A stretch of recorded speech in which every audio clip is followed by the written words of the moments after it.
Hey everybody, welcome to Studio 64. My name's David. I've been searching the interzones for more science, space and tech news to share with you. Came across this at Live Science. Yes, apparently a baby exoplanet, equivalent to 2-week-old infant, is the youngest alien world ever spotted, and it's orbiting a wonky star. This should be very interesting indeed. Let's check this out. Yes, a new study has identified an exoplanet that is just 3 million years old, around 1,500 times younger than Earth, alongside a misaligned protoplanetary disk that researchers cannot explain. This is interesting. Yes, the new exoplanet, known as Tidy E-1b, is a gas giant that orbits very close to its protostar.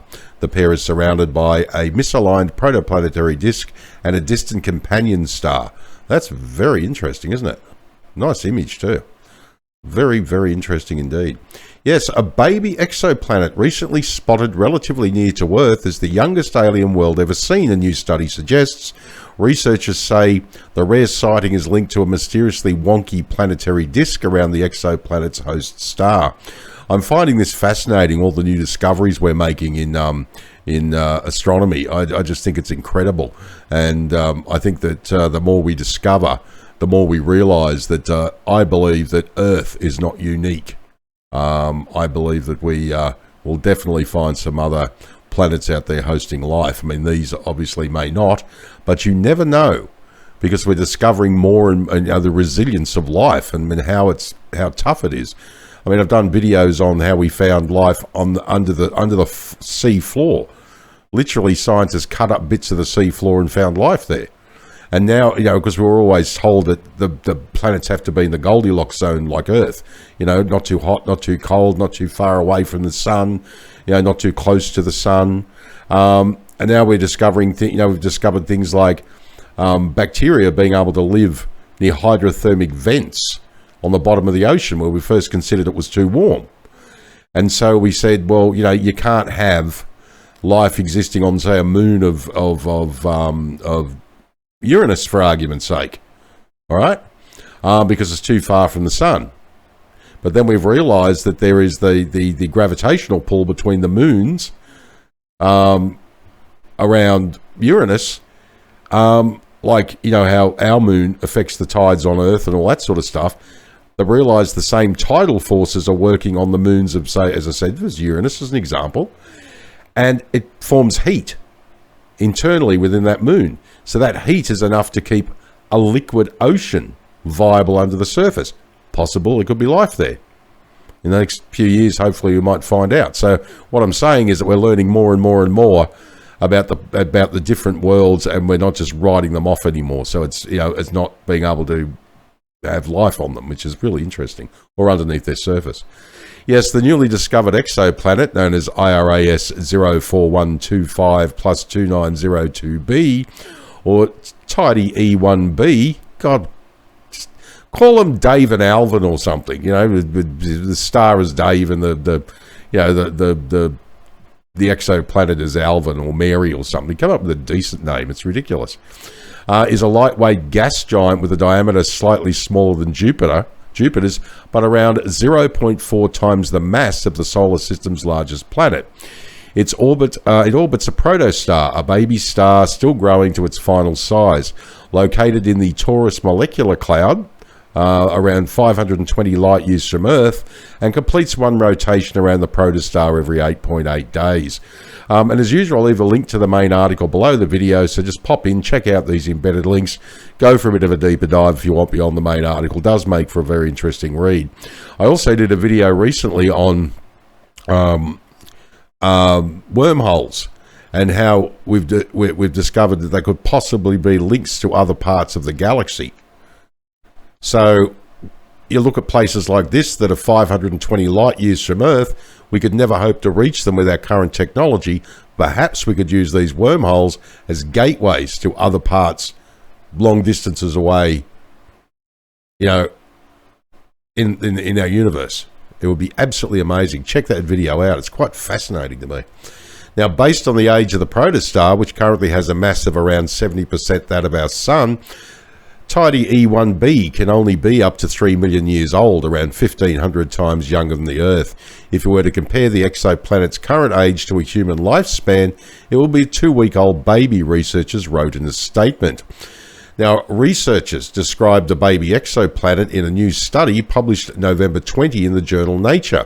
The exoplanet was first spotted in data collected by NASA's Transiting Exoplanet Survey satellite, or TESS, as it continually passed in front of its host star. So we can name things like this, but we end up naming stars like Tidy 1b and all this sort of stuff. It's ridiculous. So, you know, we've got transiting exoplanet survey satellites and give them names like TESS, but, you know, I think there's got to be a bit more coordination with names. Discovering planets like this one allows us to look back in time, catching a glimpse of planetary formation as it happens.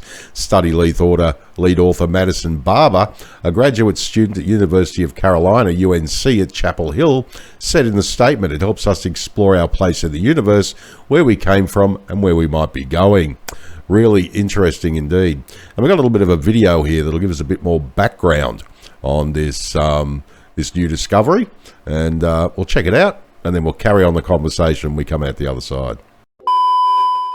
It was kind of surreal. I have a Slack channel with my PI, and I kind of sent him a screenshot, and I was like, I think this is real, but it seems super young. And he was like, well, we will look into this.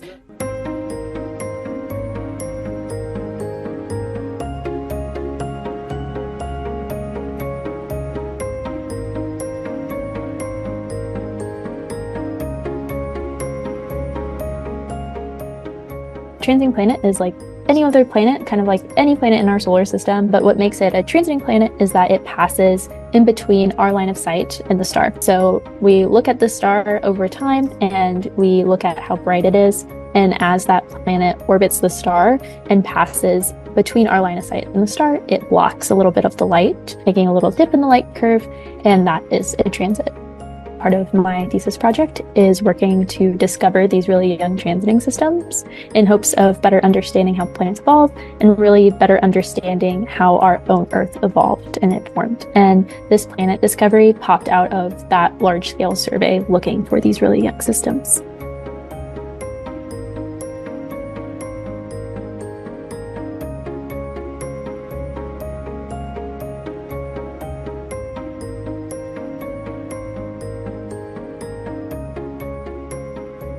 We primarily just have a large population of older planets, and while that's fantastic, we can learn a lot from that, we can't really make any strong conclusions about how these planets formed and evolved. And so we really have to look for young transiting systems as little snapshots in time to be able to create this sort of flip book of understanding how planets form and evolve.